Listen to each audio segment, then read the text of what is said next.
Hello and welcome to the two-man power trip of wrestling and the latest Pozcast. I'm your host, JP John Poz. With me, of course, the former head writer for the WWF and WCW, the former WCW World Heavyweight Champion, which I always say, and it's crazy to say, but it's true. He is Mr. Vince Russo. Vince, welcome back. How you doing? What is going on, John? How are you doing, man? Doing good, doing good. I'm curious though what you think of Triple H's booking. Is Triple H's booking doing good? What do you think about the latest in Raw, SmackDown, and just all around WWE? Well, let's get one thing straight. The only wrestling I watch is wrestling I get paid to watch. I, I, Okay. I am not wasting a second of the time I have left on this planet to watch wrestling unless you pay me to wrestling. Therefore, I get paid to watch Raw. So Raw is all I watch. I don't watch any AEW. I don't watch SmackDown. I don't watch NXT. The only show I watch is Raw. And thus far, I am seeing no differences between Triple H and Vince McMahon, none whatsoever, to the point of I am really starting to question if Vince McMahon is truly still involved and if he is, to what point. Because I'm talking about Raw now. You know, people, carry on about, SmackDown because, Sami Zayn is popping the bloodline. So like that's a big deal. I am only talking about Raw. This show is horrible. This show absolutely sucks. I don't see any positive changes whatsoever to this show since Triple H took over. And that is a 100% shoot. I do not think there is anything better on this show. What do you not like about it? Like, what are you having a problem Oh with? The my God, longer matches, or the same things, even worse. And I'll tell you what's worse about it. The same things, no stories, zero stories. We had a match this past Wednesday because Jey Uso slapped Matt Riddle's bongo drum. Like that was the angle of the match. There are absolutely no stories. And if there are no stories, then these matches are going to go on forever, which they do. Miz and Johnny, watch me slap my leg, went on freaking forever. And then, bro, what makes it even worse than Vince is bringing over all these NXT people, and bro, they're independent workers at best.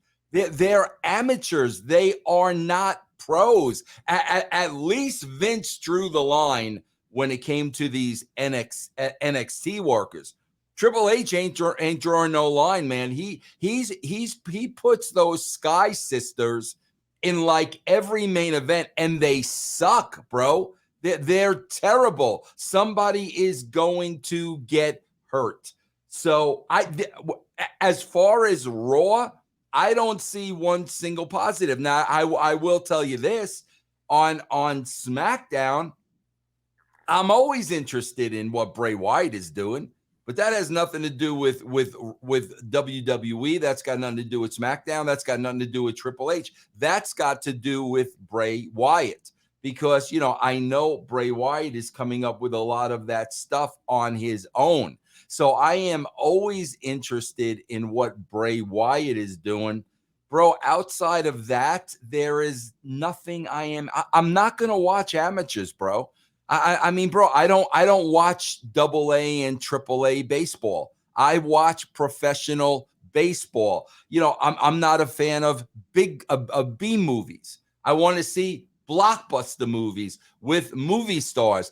I don't want to see opening warm-up bands. I want to see Elton John. I want to see the stars. They're not stars on freaking Monday night, bro. It's this is supposed to be the greatest wrestling in the wrestling company in the world, let alone the country, in the world. These are not pros on this roster. There's like maybe 10 people that I would consider the best at what they do. The rest of them are amateurs, bro. They are absolute amateurs. I was 100 times better a performer than 90% of the people I see on TV today. That didn't pop you when Mustafa Ali was talking and Bobby Lashley attacked him and threw him like a piece of garbage? No, I mean, I thought that was funny for personal reasons because Ali took a shot at me, like he's ever gonna accomplish in the wrestling business what I did. So for personal and selfish reasons, I thought that was funny. But I mean, come on, John, you're talking about a 10-second spot over the span of 3 hours. The main events have not been good. That's the one thing that I've noticed, that for Raw anyway, every time, like, the main, it just doesn't keep you clicked in. You don't really want to stay to the end. That's the big thing to me. I haven't enjoyed any of the main events really. They've been awful, bro. The couple of weeks with Nikki Cross. Nikki Cross is going to close your show. I mean, seriously, bro, that's what we're down to. Horrible, bro. Just hard. Like I said, man, the second I stopped getting paid to watch wrestling, I will never watch it again. What did you think about Nikki Cross throwing the 24/7 title in the garbage? Well, yeah, I thank them, bro, for giving us 3 years of shit TV, bro. Thank you very much for giving us 3 years of garbage, only to admit at the end of 3 years it was garbage. Really, bro? It took you that long to realize the 24/7 title was garbage? It took you 3 years to figure that out. Thanks for wasting my time. She kind of missed the garbage can, though. I don't know if you caught that. She did. I did. Yeah. Do you remember when you had Scott Hall and Nash playing with the WCW TV title and they threw the title in the trash? Was that an homage to Hall and Nash in your booking there? God, I'm vaguely do I remember that? Probably so, because probably I thought the U.S. title was just useless. And no, it was a TV title. So Scott Hall was the U.S. champ and the TV champ. He's like, I don't need the TV title. Yeah, that's what I'm. Yeah, that's what I'm saying. I probably thought the TV title was just useless. That's why we did that. And then remember, Duggan finds it in the trash, and he's the janitor, and he becomes the TV champ on Saturday night when Jimmy Hart was booking the show. I don't remember. Oh wow, you don't remember that? Oh, so he's the janitor sweeping up, and I remember he was the janitor. I don't remember him finding the TV title. Yeah, and then on Saturday night when Jimmy Hart was booking that show, he always had like a title defense for Duggan as the TV champ. Yeah, I don't remember that. With Nikki Cross, and with people like, oh, Russo had Hall do that and stuff. They also were looking at it. So a lot of people saying when they put the Raw Triple X time, Russo had Hall did that, because keep in mind, bro, I inherited the TV title. So it's not like the TV title was my idea, and then after 3 years, I realized, oh, this idea sucks, so we're going to throw it in. No, I inherited the TV title, and I there were so many titles at WCW at the time, I just didn't feel it was necessary. So people were saying, okay, like that. Oh, that reminded me of Russo, but they were saying the Raw XXX. They're like, oh, is Russo booking? You know what I mean? Just the look of it, the 30th anniversary just looks like Triple X. Don't compare. Don't say is Russo booking it. That's what people were saying online. Yeah. Don't tie Russo into any of this, bro. This is horrible. I got to be honest with you, John. I don't know how guys like you still watch wrestling. I was online during the Crown Jewel, which I was not watching. And, Raj Geary, who is a friend of mine, he lives out here in Colorado. Like I don't know how you guys watch this. I mean, bro, you do a show dedicated to the greatness of Hulk Hogan. You've had Hulk. I don't know how you guys watch, bro. They're amateurs. They're literally, I would not watch. I don't watch minor league baseball.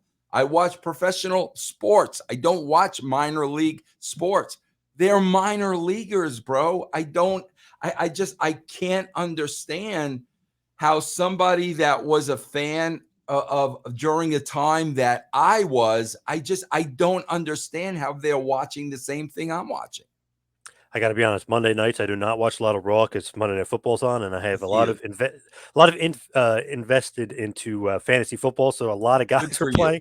Good Yeah, for so you. I usually don't watch that much of Raw, but when I Yeah. do watch, I'm like, it's not great. I like SmackDown because I like the Bloodline. And I love Roman Reigns, so I like watching SmackDown. Yeah. No, Roman Reigns is a pro. I mean, no question about it. But I mean, my God, bro, stack up half of this roster to Roman Reigns.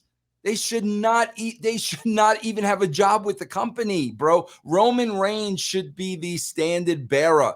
And like that's the quality of wrestler and the quality of sports entertainer that we should be seeing on the show across the board. Man, they go from Roman Reigns to like the gutter.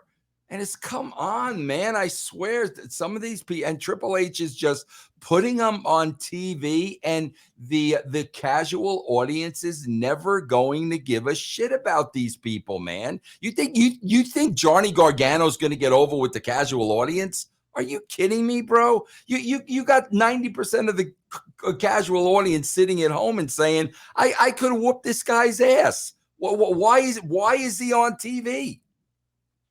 He could be the ultimate underdog, though. The No, if he's ultimate the strong guy. underdog, my No, ass, bro. God, not feeling that. please. Come on, man. This guy is atrocious. They call this guy the greatest worker in the world, and I'm blatantly seeing him slapping his leg 15 times a match. That's not being a great worker, bro. You're showing me it's fake. You're showing me it's fake, bro. You're slapping your leg right in front of the camera for everyone to see, and this is the greatest worker in the world. God, bro, if this is the greatest worker in the world, who's the worst worker in the world? I don't know. I don't think he's better than Bryan Danielson, though. I know that. So I wouldn't put him. I wouldn't say he's the greatest. But what did you think of like his thing with the Miz? Like, did you think that It was? sucked, bro. It sucked. The story sucked. And I said at the very beginning, I said, and the video's out there. I said they are messing up this angle so badly, and this angle doesn't make any sense. And the only way they're going to make sense out of this angle is to say that Miz and Loomis were working together. I said that about 3 weeks in, bro. I said that's what they go. What they've made a mess out of this angle by never knowing where they were going, what the payoff was going to be, and bro, and then they realized they made a joke out of it by having Gargano explain something to attempt to make some kind of sense out of it. When that flopped, then they went back into the well again to have him further try and explain it. Bro, I swear to God, it's like you're walking along the road and you step in a big freaking steaming pile of dog shit. And you look at the bottom of your shoe. Oh shit! I stepped in dog shit. And what do? You step in it again. This is such a horrible, bro. This is up there with Katie Vick. This is up there with what TNA did with whatever that girl with AJ and all. It's atrocious, bro. And you know why that is? Because Triple H is a freaking wrestler. Triple H is not a writer. Triple H is not a television writer. He doesn't know how to format shows. He doesn't know how to write long-term stories. Could he produce himself? Could he write for himself? Absolutely, bro. But writing and producing and creating for a whole roster is something completely different. And just because you are the WWE 15 times champion, it doesn't make you qualified to write a television show. That's the freaking problem. And what does he do? He brings in his friends that are going to help him write the television show. It makes me laugh, bro, that these people actually believe anybody can write a television show. Obviously, the numbers are telling you that that's not true. Do you think too many surprises? Like he keeps bringing back somebody. It's almost every week there's a return of somebody. They're not surprises because they're nobodies. Bringing back NXT people, bro, you're popping an audience you already have. They're nobodies, bro. And again, that's why, casual fans, regular television viewers, that's why they don't watch this show anymore, bro. Did you like Logan Paul being brought in? I didn't watch any. I don't watch SmackDown. I think it was a good idea from some of the highlights I saw. I mean, he looked like he was better than 80% of the roster, Yeah. and that's a problem, bro. If you're bringing in a guy and he's got 3 matches under his belt and he's outshining 80% of your roster, something's wrong, bro. Pretty bad if you look at it, because him and Roman Reigns had an awesome match at the pay-per-view over there in Saudi. I know obviously you didn't see it, but man, it's like, holy crap, this guy's only 3 matches in and he's that good. Exactly, bro. Yeah, and I mean that's a good idea. I mean, that's a good marketing idea, and trying to play off his his fame and his audience. I totally get that. And his brother was brought in, obviously big into the boxing world, but his brother was brought in and then he beat up the Usos, so they're teasing something with bringing him back too. Yeah. But bro, what difference does it make, bro? Because even if they drew the Logan Paul fans and the Jake Paul fans, even if they drew them, bro, to the WWE, okay, even if they brought their audience over, okay, the audience is watching a show that sucks. So once those guys leave, they're not going to watch the show anymore. If you're going to have guys like that, bro, and the idea is to bring them in to bring their huge audiences over, then you've got to do something to capture their audience. Bro, those people are going to tune in. They're going to watch Logan Paul just like they did Bad Bunny. And as soon as those guys leave, they're never going to watch the show again. They're going to watch Nikki Cross, bro.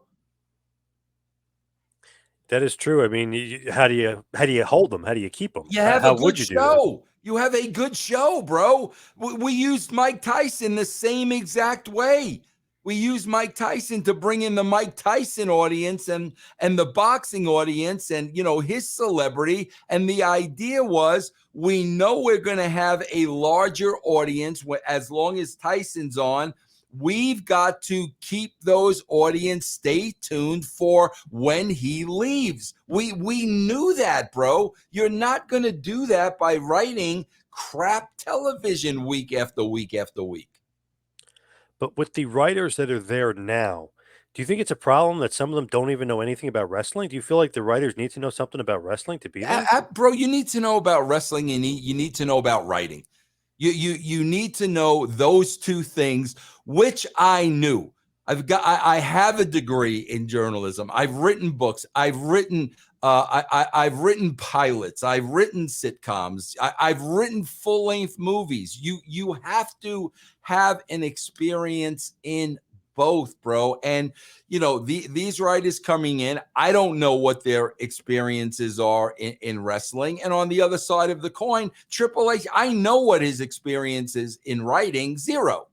So yeah, bro. So so what are you, when a wrestler is writing the show, what are you gonna get, bro? You're gonna get all wrestling, and that's only going to appeal to wrestling marks, they believe it's real and that's what they want to see. You're never going to expand the audience. So I know you went to wrestling school with Johnny Rodz. Do you think the writers should do some, not training per se, but go down to the performance center and almost go through a course? Bro. Absolutely. That's why I did it, bro, because my mindset was, if I'm going to get into this business, I want to learn and know everything about it. That was I didn't go to Johnny Rodz' school because I wanted to be a freaking wrestler. Never once in my life did I want to be a wrestler or want to be a manager or want to be on a wrestling show. Did I want to be a baseball player? Absolutely, yes, 1,000%. Would it have been great to be a rock star? Absolutely 1000%. Did I ever want to be a manager / wrestler? No, never. I did it as part of the education. Just quick sidebar here. Are the Giants going to get Judge? What's going I on with hope that? so, bro. I mean, I hope so. They are saying they are not going to be outbid. And if they don't get Judge, it's not going to be over money. I mean, so they are saying the Yankees, the Mets, the Dodgers, nobody is going to outbid them. So it's really going to come down to where he wants to play. What was it? Is he going to play center for the Giants, or are they going to put him in right? I don't know, bro. It just depends on what else they do this offseason.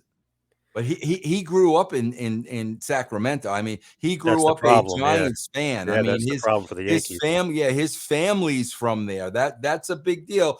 Plus, on top of that, bro, the Yankees had their shot and they freaking lowballed him. Now, Oh, I'm not saying he's not going back to the Yankees, but I am saying the Yankees are not going to outbid the Giants.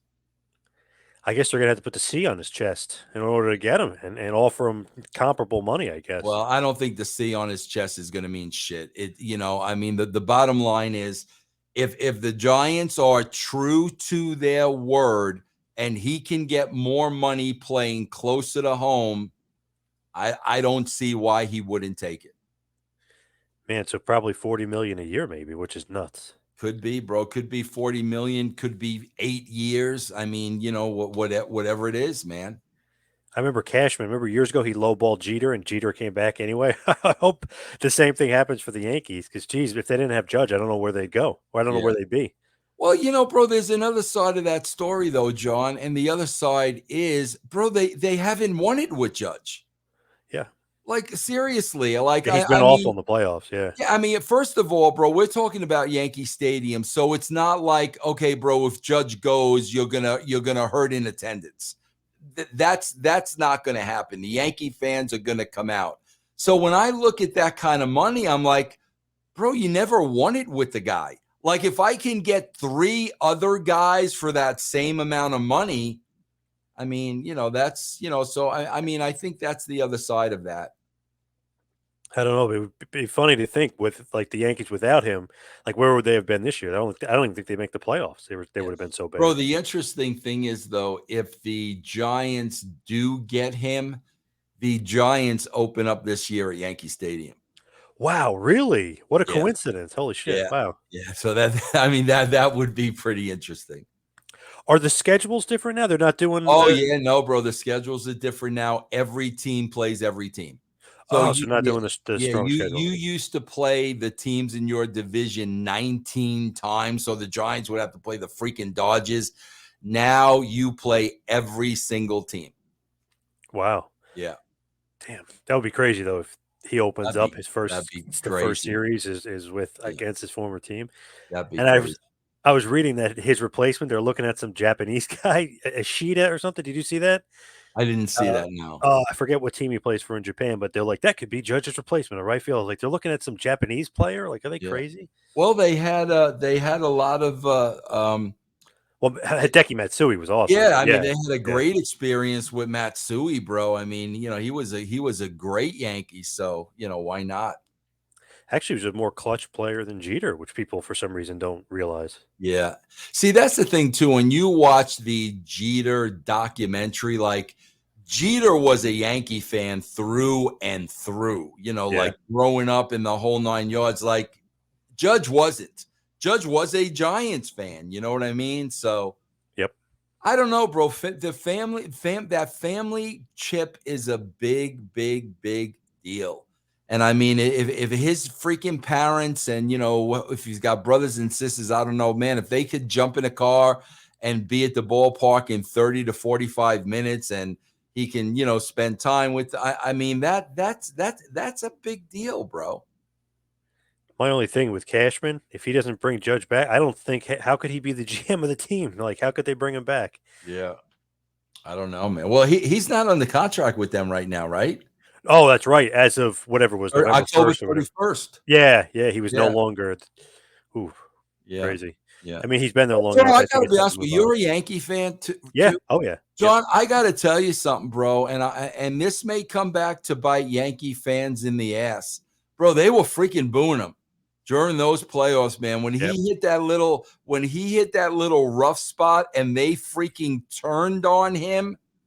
And bro, I gotta tell you too. I don't know how much this plays into it, but one of the reasons I left the first of all, money had nothing to do with me ever leaving the WWE ever. It had nothing to do with it. Vince was paying me well. I was happy what Vince was paying me. As a matter of fact, bro, I wanted to get out so badly. I told him I wanted $1 million a year because I knew he was going to say no. That's how badly, like, I was looking for every reason to get out. But one of the main reasons for me was when I looked at the journey with the WWE and I looked at where I started and where I was, I really felt like I'd done everything I could here. And then I was looking at WCW that was on the bottom again, and that was more challenging to me. Can I go to WCW without Vince and bring that company back up? So, with Judge, man, when you're hitting 62 home runs, bro, you're probably not going to top that. So I don't know if there is a sense of, you know what, I've done everything I could do in New York. I mean, that may play into it. I know it did for me. Oh man, it'd be crazy. But like you said, maybe they get 3 good players to replace him. Absolutely. But yeah, Right. I don't know. The Yanks are in trouble. They're Yeah. frustrating team. But Yeah. let's get back to the business, the Oh, wrestling God. business. Let's talk Oh, about God. WWF In Your House 14 Revenge of the Taker, which was held on April 20th, 97 at the War Memorial Auditorium, Rochester, New York. The attendance 6,477. Pay-per-view buys 142K. Not too great here. It was interesting. For some reason, some site had it listed as over 11,000 people were there. So I was like, the Rochester, it's not that big. So I looked it No, up. it's not. It only holds 10,000. So I was Yeah, like, no, okay. I So I do had to double check. remember. It's 6,000. I Yeah. do remember for some reason, bro. I do remember that building. I remember that building. I remember going to Poughkeepsie. Yeah, that was not a big building at all. So the big thing about this show is, according to your book, Forgiven, this is your first pay-per-view officially as a part of the creative team. What does that mean in, like, as far as, are you the head? Are you just a part of it? Are you a key cog in the wheel? See, I don't know, bro. I don't know. I wish I knew the exact wording. I don't know if because there was no like team. You know what I'm saying? I mean, bro, for a long time it was me and Vince. And then, when Vince felt comfortable enough with me and he wanted to concentrate on the other aspects of the business, that's when we brought Ed in. And so at that time, so I don't understand that. And I don't know if that's the exact thing I said. Unless I don't know, bro. I honestly don't know. For a Do while, you there, bro, at the beginning, it was me, Vince, and Cornette. Then Cornette was taken out, and it was just me and Vince. Then Vince got out, and that's when we hired Ed. I don't know the timeline. do you know, like, who put you in that spot? What was it, Vince? Like, as far as, hey, we want you part of the creative team. Well, originally it was Bill Watts. I mean, originally at the very beginning it was Bill Watts, but then it was Vince that threw the magazine down and said, "This is what our show needs to be." And that's when he kind of, shuffled the old guard out and, started easing me into it. So how do your duties change? What were you doing, and then now what are you I, doing I going was forward? still doing the mag. I was, bro, that when I was writing the television, I was still doing the magazine. I Oh, was you still, were. oh yeah, man, I was still doing both jobs, bro. So, I was still doing both jobs. As far as producing, were you still producing the guys, writing their verbiage and stuff? Absolutely, absolutely, yep. So, like, Vince, like, just thinking, I don't know, not a weird question, but Vince is giving you extra responsibilities, extra stuff. Does he give you extra pay? You start getting Oh paid yeah, more? no, bro, bro. Like I said, money was never an issue. I mean, bro, I was not making what wrestlers made, but bro, I'll never forget, man. Like, man, I wish I could remember the exact amount, but I can't, bro. I remember once I was just on an elevator with Vince, and this is when we're really starting to take off, right? And I was on the second floor. Vince was on the fourth floor. So I remember I was getting off at the second floor and he was continuing to go up to the fourth floor. And I remember, bro, he gave me an envelope and he was like, all he said, was something to the effect of, "This is for you, pal." Gave me an envelope. And I remember, bro, going in my office, opening up the envelope, bro. I want to say it was 50 grand. Oh my God. I mean, yeah, it wasn't, because I remember it, because it was an oh my God moment. It really was an oh my God moment. Bro, I started at the WWE. I'll never forget. I got hired as editor of the magazine for 60 grand. I think when I left, bro, I think I was making 350. Wow, nice. Yeah, so that, like I said, bro, that was never, ever, ever an issue. I mean, he paid me really well. Then I remember I went to him, and this is when I was starting to feel like, bro, this guy's burnt you to the ground. You've done everything you could. He made the comment to me about my kids, which was really the breaking point. And that's when I said to him, I want $1 million a year. I know what these guys are making. Vince, I want $1 million a year. And I'll never forget this, John. This is a God honest truth. When I took the job with WCW, and I had to tell him on the phone, I had no other choice, where I would have had no problem at all telling him in person. But what happened was, I went to WCW on a Saturday. They wanted to hold me over to a Sunday. Okay, bro, that Monday morning, I'm supposed to be at the old Meadowlands. So I met with them all day Sunday. I'm flying back from Atlanta to Connecticut. There was a stopover in Philly. Bro, it was about 11 o'clock at night. He's expecting me at the building tomorrow. So I had to call him on the phone. Yep. And say, "Vince, I'm not going to be there tomorrow. I accepted a job with He thought I was ribbing. And I'm like, "No, I'm working for WCW." And I'll never forget it, bro. The last thing he said to me on that phone call was, "Vince, I was going to give you the money," meaning the $1 million. And I said to him, "Vince, it was never about the money." He didn't even realize the impact that nanny comment had with me. I don't know if in his mind he wanted to believe it was because of the money. The money had nothing to do with it. And I remember, I talked to Shane a couple of years ago, and Vince told Shane the reason I left for WCW was for more money. And I had to tell Shane the real story.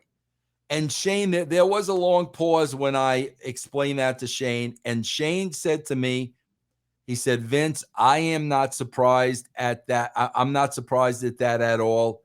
He's like that with my kids." And that's when I knew. But yeah, so that's how it went down.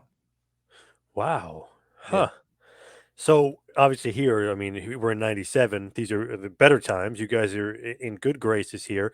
Does he expect more of you as far as like your time? Like, are you going to be Oh 24/7? God, bro, I'm 24. So I'm at his beck and call. I mean, I'm at, bro. Like, that's what people don't understand, man. Like, bro, my kids were small at the time, bro. I'd be in a Saturday matinee with my kids, taking them to the movies. Vince calls, bro. We got to leave. We got to go. I can't tell you how many times, Saturday I got plans with the whole family. Hey, pal, meet us down, meet me down at TV, in an hour. You dropped everything, bro. He could have he didn't give a shit that you had a family and you had a wife and you had kid. He did not give a shit. And bro, that's what, bro, I was there for less than 5 years. And these are the reasons why. Because my kids and my family were more important to me than to be at and it wasn't about money. If it were about money, the money would have superseded everything. But what it really came down to, bro, was just my quality of life. And that was the difference with the WCW deal. The difference was, bro, I didn't have to. If I decided I needed a break and I didn't want to go to TV, I didn't have to go to TV. Like I did not actually have to go to Nitro and Thunder and all that shit every single week if I felt I needed a mental break. That was a big part of the deal. With Vince, oh my God, miss a show. Forget about it, bro. Like, you'd have to be on your deathbed to miss a show. There is no sick, pal. There's right? no sick, bro. Absolutely. And like I said, bro, after 5 years, I was like, okay, bro, you owned my ass for 5 years. I gave you enough, man. It's over. So here in '97, Revenge of the Taker, WCW is kicking your ass. I mean, they got the NWO and stuff. Is that also a part of the decision of why he wants you to be writing? It's like, man, we keep getting our ass kicked, but we're doing the same old thing. We need a new writer. We need somebody in here to Absolutely, infuse bro. us. He didn't know what to do. He didn't know what to do. He knew everything they were doing was not working. He knew, like the Bruce Pritchards of the world and that old guard, Jim Cornette's, they were going to keep recycling the same wrestling crap. He had no choice, bro. He really, what did he have to lose? If it didn't work out, he would have just, put me back on the magazine.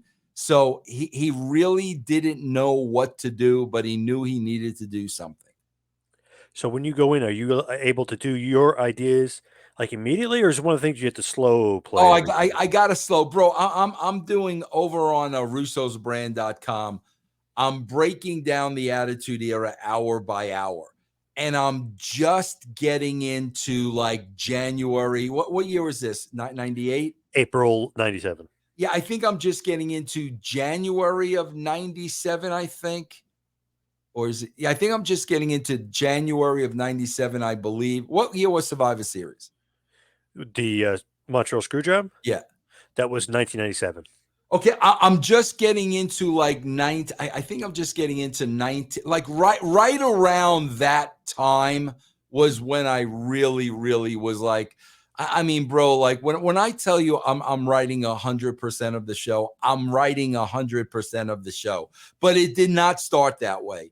It was a gradual move me into that. So the first match is the LOD, Hawk and Animal, defeating Owen Hart and British Bulldog, who were the tag team champions, by DQ. So Owen and Bulldog retain. The match goes about 12 minutes, 15 seconds. This just, I don't know, this didn't really click as well as far as LOD, Owen, and Bro, Bulldog. what's the date of this again? April 20th, '97. So right after WrestleMania 13. And WrestleMania 13 was Brett and Austin. Yep. Yeah, Yep. And bro. you're going I'm to have a still, rematch yeah. later. I'm. See, I am part of a team here because I kind of still am. I kind of still am a little on the outskirts where I'm contributing, but I am not sitting down with Vince and writing the entire show. That really didn't start till Cornette exited.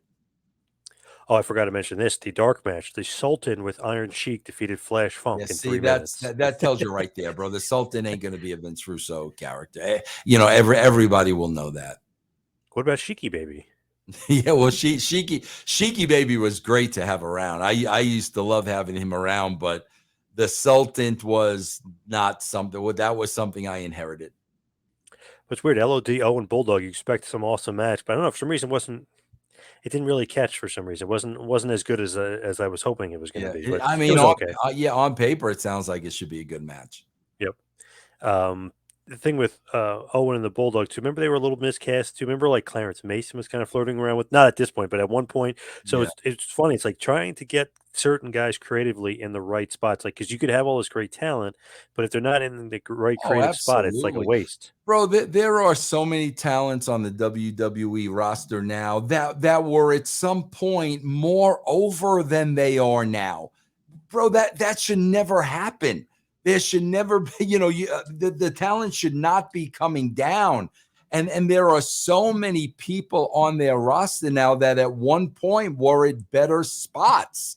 And now they've just been drugged down. That should not be happening, bro. I agree. So then the next match, this is obviously definitely not your writing too, because it's the part of the Nation Domination. But Savio Vega with Crush, Farouk, JC Ice, Wolfie D, D'Lo Brown, and Clarence Mason defeated Rocky Maivia by a countout. So Rocky Maivia retains his Intercontinental Championship match. Goes 8 minutes 30 seconds.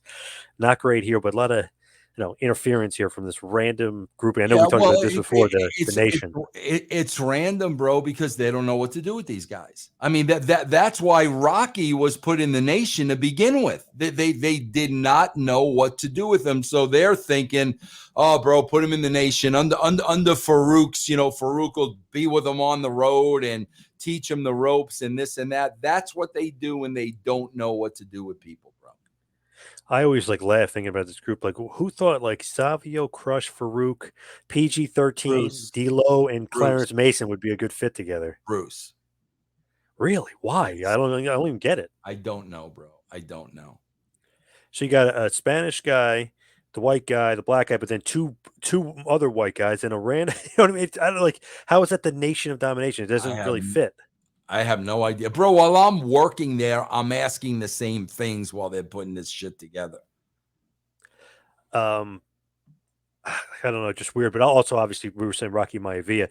You knew that didn't work either, right? I mean, he was so corny. Yeah. Yeah, no, I mean, bro, you're seeing that now. You're seeing a replay of that now, bro. You're seeing the same thing now. That's how wrestling people write a show. That's how they write a show, bro. You're seeing the same thing now. Oh my God, you hit my bongos. We need to have a match. And why is Riddle even out there, bro? Riddle's out there because they don't know what to do with him. How do you not know what to do with this guy? He's probably one of the most talented guys on the roster. You keep putting him in these 6-man tags because you don't know what to do with him. That's how wrestlers write and produce television. A little bit of lazy booking there. Absolutely, bro. That's a joke. Every week they start that way. This group is having an argument with this group, and here comes Riddle on his scooter, and we've got a 6-man. Why? Because we need to get Riddle on the show, and we don't know what to do with him. Okay. What would you do with Riddle? I mean, bro, I'd have to, I can't tell you off the top of my head, but he'd be in a program.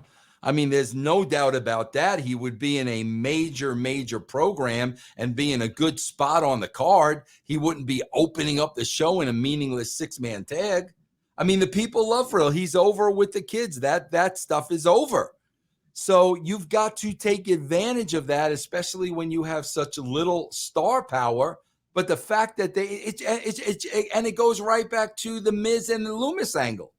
They don't know what to do with it. Okay, he's stalking Miz. What do we do with this? One week, Shawn Michaels is putting this guy in a match, and if he wins the match, he has a contract. Yep. The next week, he's running away from security. They don't have a clue, bro.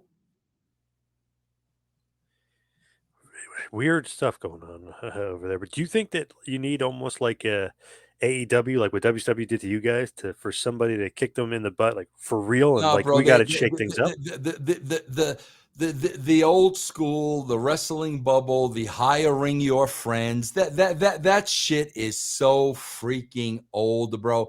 John, I swear to you, when I was in my positions in all 3 companies across the board, I lost friends because I didn't give them a job.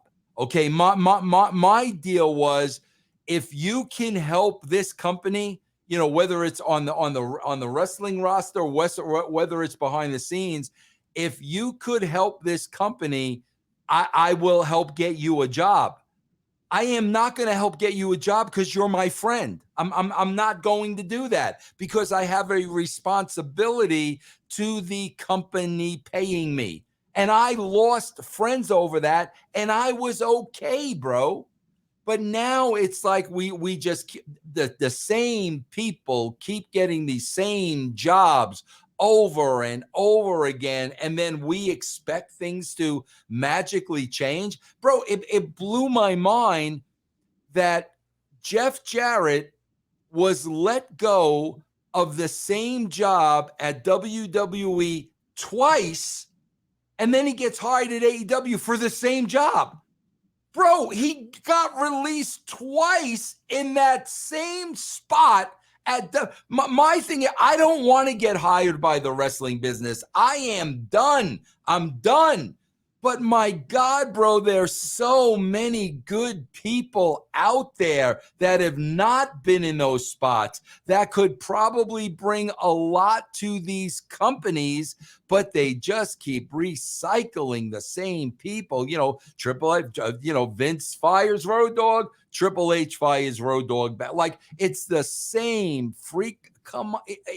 It's I'm just so tired of it, bro. And that's why you get the same old wrestling product. That's why you get freaking the Nation of Domination with every, nationality represented. And that's why that's when you get a Ms. Loomis storyline when they don't have a clue to what they're doing. So Savio wins that one by countout. I was wrong about that. Just to go back to the LOD match, wanted to mention this because this will play a part in the main event. But Bret interferes and helps get the DQ. That's why LOD won. The LOD actually thought they were going to win the titles for a second, did not. But that'll play a part for later on with Austin and Bret in the main event. But just wanted to throw that out there. So a little bit of a something to kind of make sense for later that Bret would interfere there, and then obviously something's going to happen later. Somebody's going to help him in return. So the next matchup here is two of your favorites. Jesse James defeats Rockabilly, Billy Gunn with the Honky Tonk Man in about 7 minutes.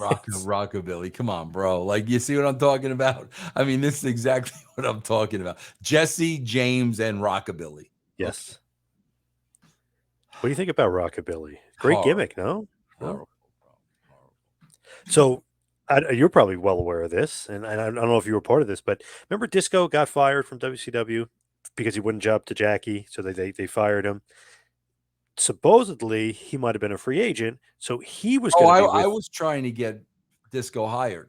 So he was going to be the Honky Tonk Man, correct? Man, I don't know. I don't know if we went that far, but I could tell you I wanted to get Disco. I did not know Disco from a hole in the wall at that point. I just thought he was very talented over at WCW. So I have a conversation with Bruce because Bruce is the guy that would have to, because this is telling you the positioning right now. I'm under Bruce at this point. Yep. So I got to go to Bruce and I got to say, bro, the Honky Tonk Man, this, that, and the other thing. So typical wrestling, bro. This is exactly what I'm talking about. Bruce has a conversation with Disco, and Bruce didn't like some of the answers Disco gave him to his questions. So that was the end of that. That's how it works, bro. That's how guys get cock blocked. Bro, here's a perfect example now. From everything I'm reading, Nick Aldis is a free agent. Yes. Okay. Bruce Pritchard hates Nick Aldis.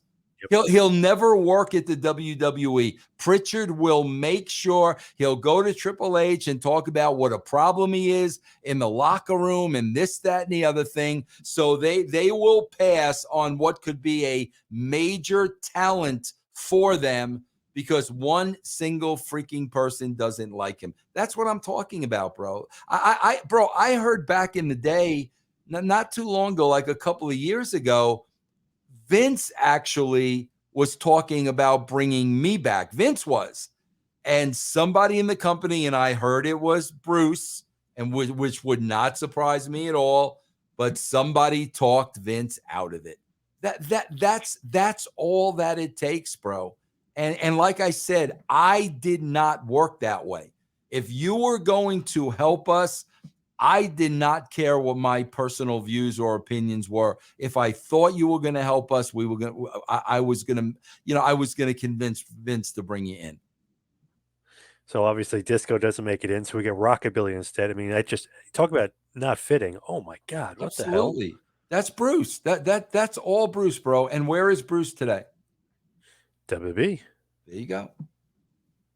doing creative, I guess, still with Triple H, I guess. Who knows? Who knows? Probably producing more, I would imagine. Now, Bruce is a great producer. I mean, he is a great, probably the best producer I've ever seen. But coming up with original content and original characters, bro, you're talking about who? You're talking about Freddie Joe Floyd. You're talking about The Goon. You're talking about T.L. Hopper. That's all Nation, Rockabilly. This is all under his umbrella. It's funny. He's like hitting the Mendoza line. He had Kane, right? Oh, that's a great one. And then Kane everyone else was is like, great. yeah. But keep this in mind, bro. He didn't write for Kane. Right, but he thought up the idea. Yes, but if he would have written for Kane, bro, you could have seen something completely different. We wrote for Kane. It was his. I always give him credit for it, but he was not writing that shit week for week. And the funny thing is here, Jesse James they call him the real Double J. I mean, obviously making fun of Jarrett. Exactly. Obviously. Yeah. Right. Taking a shot at Jarrett, who left, took his ball, and went to WCW. Yep. So, I don't know. To me, like Honky Tonk Man with Billy Gunn, also, it's like, what are you just trying to get Honky Tonk Man out there? It's like makes no sense. I don't know, unless, bro, listen, I don't know, but unless maybe the guy was down on his luck and really needed a payday, and maybe he went to Vince. I don't know. I don't know. But it's like Billy Gunn and Honky Tonk Man. I don't know. Just square peg, round hole, whatever you want to say, just doesn't fit at all. Yep. That seems to be the theme of a lot of WWF at this point, and probably why WWE kicking your ass. You know what I mean? Absolutely, bro. And I say this all the time too with the current product. There are so many people miscasted. So many people miscasted in roles. Alexa Bliss with Bray Wyatt. Yep. I mean, there are so many people like that. They're teasing that again, it looks like. Bray and Alexa Bliss. Yeah, I don't know. It's weird. I don't think Bliss and Asuka work together either. They don't, bro. And I was saying this when she was doing that little sit-down talk show. Yes, she was great. Yep. She's good. It's not her. She is good, bro. I think I think Alexa Bliss could be in movies, television. Oh, yeah. Yep. You know. But look at what they put her in, bro. It's not her, bro. Look at Bayley, bro. Nobody has come up with the idea that Bayley would be a million times over if she was a Karen. She looks like a Karen, bro. Make her a Karen. That's what's gonna give her heat. What is Bayley's character? There is no character. She's got no character, bro. Make her a full-blown Karen. Bro, you don't know how to do that? There's a million videos of Karen on YouTube.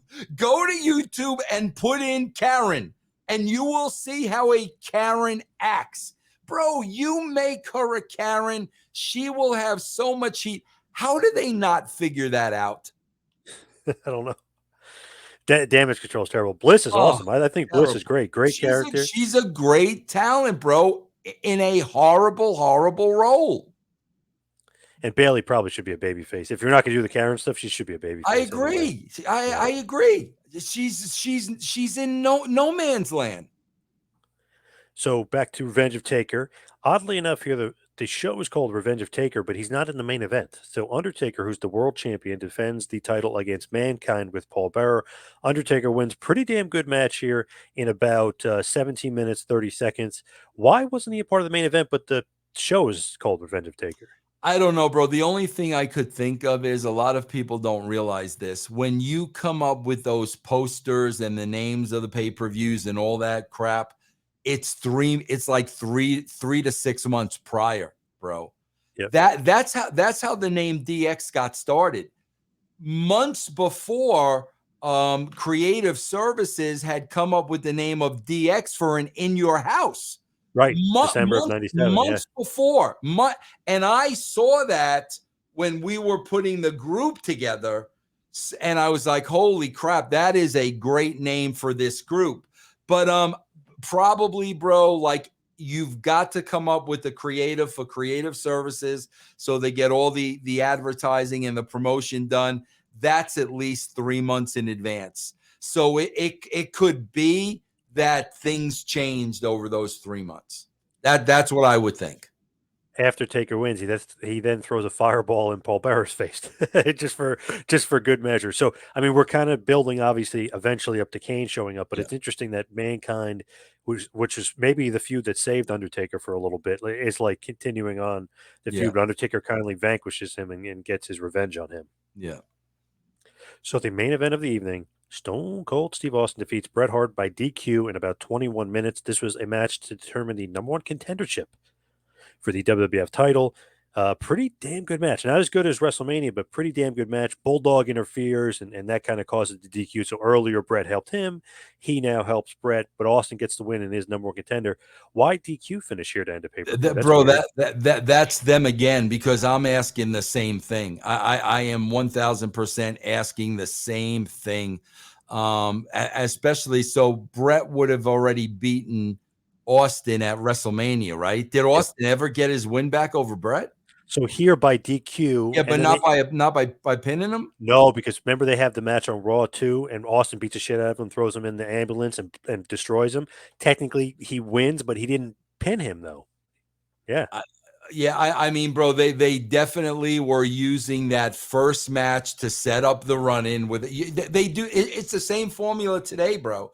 They did this like 4 weeks in a row, where earlier in the night, Seth Rollins would interfere in Riddle's match, and then Seth Rollins is in the main event. Oh, Riddle's not gonna. They did that for like 4 weeks in a row. So obviously they did that finish in the first match to set up the run-in. Bro, a lot of times like that's their way of protecting Bret.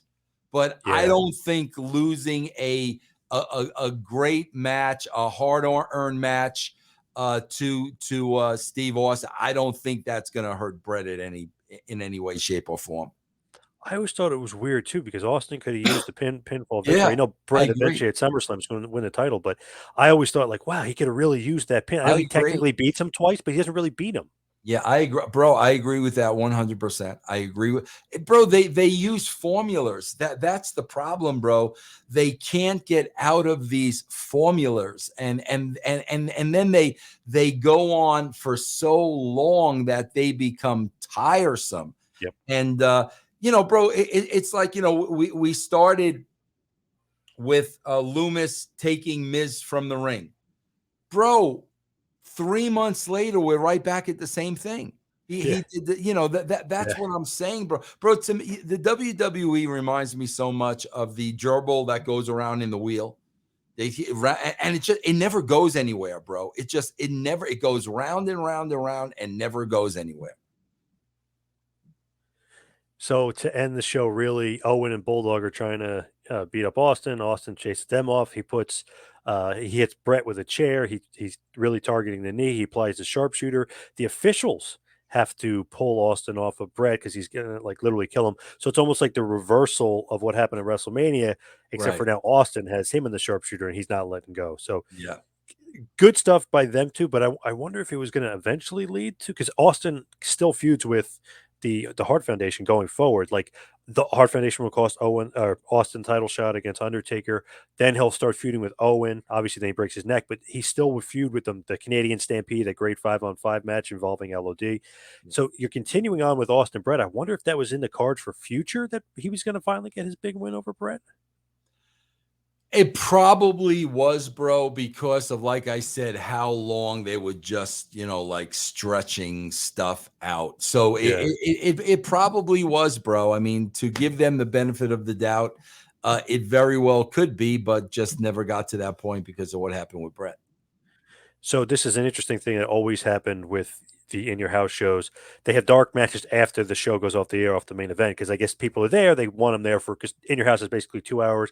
Let's give them 3 hours. Doug Furnace and LaFon defeated the Godwins, and then Hunter Hearst Helmsley defeated Goldust. That match goes 20 minutes. So I mean, they're going home, but that's what they're going home on, not Yeah, no, necessarily what we're seeing at home. It's I don't know. I guess it's a weird strategy, but I get they're taping it for other reasons, and then I guess they're giving it's people still a their little money's worth. weird though, bro, because Yeah, I don't like it. you're gonna have a flat crowd after Bret and Austin.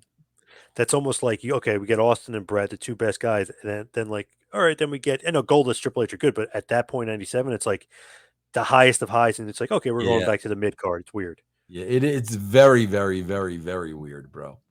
Bro, there's a there's a Tony Khan is horrible. The two-time Booker of the Year is horrible at this.